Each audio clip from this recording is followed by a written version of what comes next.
Alright everybody, here's the new toy. It's a 2024 Honda XR650L. This is my first dual sport. I've owned other bikes, ridden a crotch rocket back when I was young and dumb. Still dumb, not young.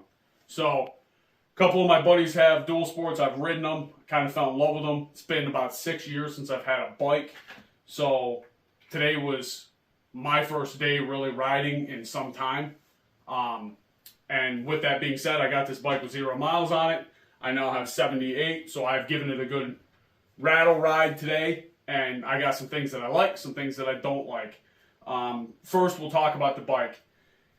This bike came out, I believe, in 1992, this version of it. And it's basically unchanged. I like the white. I think it's awesome. I like white bikes. I think you stand out on a white bike. And I love it. So it's a air-cooled 644cc engine with a carburetor. This is not fuel injected, so there's less to go wrong. With no fuel injection means you don't have that snap, that quick throttle response. Now, mind you, it is still snap, it is still run, but it's not that crazy snappy, fuel injected bike. It does what it needs to do. And it has a 5-speed manual transmission, obviously. And I like that. I don't see the need for an extra gear. I ran it all the way up to 70 miles an hour today. It was fine. It chugs along great in 5th gear at about 45 miles an hour. It's a nice cruising speed. Like I said, and I ran it all the way up to 70 today. So I had a good mix of blacktop and some gravelish road. It did all of that wonderful. So the tires are good for that kind of stuff. It cornered well. And I thought with the bike being so high that it was going to be a little tippy, and it's not. It's really stable. I expected when you're sitting up on this giant cloud that it would want to tip over, and it doesn't. It does wonderful. So now we'll go on to the review portion of it. The things that I don't like and that I do like. I told you basically everything I did like, so we'll talk about the things that I don't like. I don't like the seat height. I'm a short guy. I'm 5'9" on a good day with my boots on, right? So it's hard for me to get my little legs over this seat. So mod 1 for me is I'm going to put in a 2-inch lowering link. I've watched 1-inch links go in. Seems pretty straightforward, but I don't think 1 inch is enough. So the link that I'm putting in is adjustable. So I'm going to take it right down to 2 inches. And when I get more comfortable on the bike, I can maybe raise it back up if I want to. And if not, it's just a lower center of gravity. Yes, I know you lose ground clearance, whatever, but I'm not taking this thing rock bouncing or climbing over logs. I'm just going to run dirt roads. So 13 inches of ground clearance is not needed for me.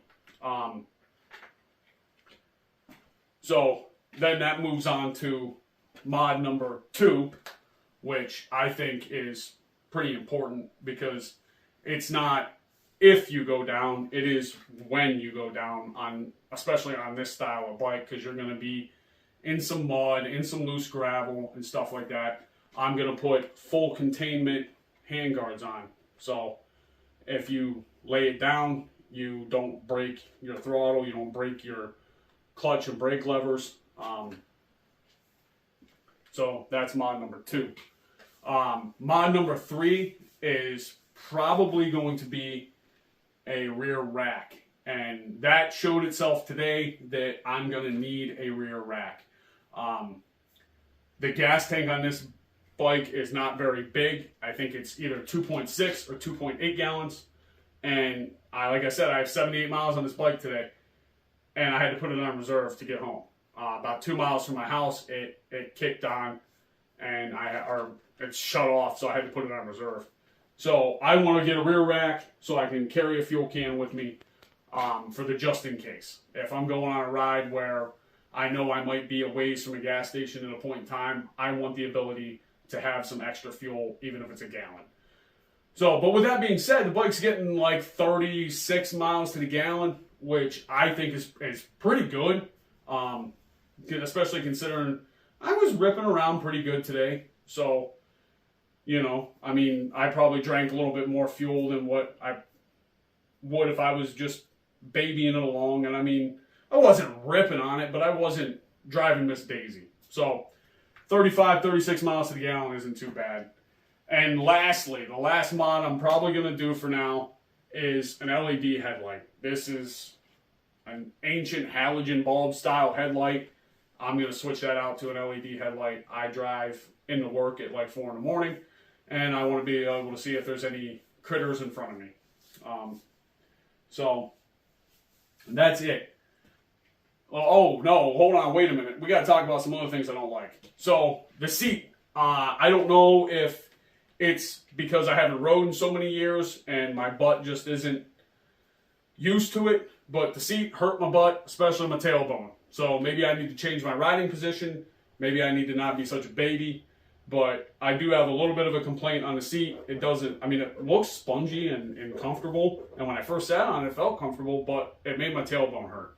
And then the mirrors. I probably just have to adjust them better, but I can't really see behind me. And everybody knows when you're riding a bike, you need to ride defensively. You need to be paying attention in front of you. You need to be paying attention behind you.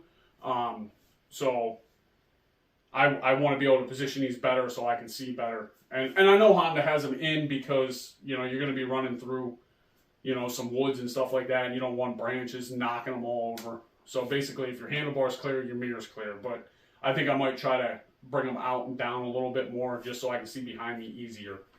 But that's it. Those are my likes, my dislikes, and my overall opinion of this bike is it is the best dual sport on the market right now. I believe this is the best bike you can get for street and gravel roads. If you're looking for, you know, a dirt bike or whatever, where you just bomb, you know, dirt bike trails and then hit blacktop to get to the next dirt bike trail, this isn't the bike. If you're looking for a bike to go get groceries on and maybe take a dirt road home, this is the bike. And that's the bike that I wanted. So with that being said, if you're not a subscriber and you want to see this build, I'm not going crazy with it. It's not going to be an adventure bike or anything like that. It's just going to be a nice, simple, little bit of modded out bike. So stay tuned and you guys can see all that transformation.